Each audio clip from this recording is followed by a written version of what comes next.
দোস্ত আহবাব সবার ঘরে রান্না হবে মিষ্টি মিঠাই, ছুটে যাব পরস্পরে অভাবীদের দরজায়।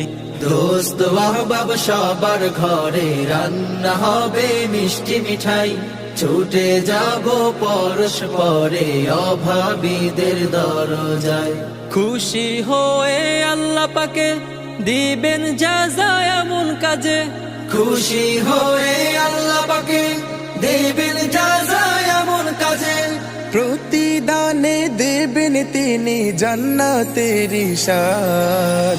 ঈদ মোবারক এলো আবার জানিয়ে সুসংবাদ, ঈদ মোবারক এলো আবার জানিয়ে সুসংবাদ, ঈদ মোবারক এলো আবার জানিয়ে সুসংবাদ, ঈদ মোবারক এলো আবার জানিয়ে সুসংবাদ।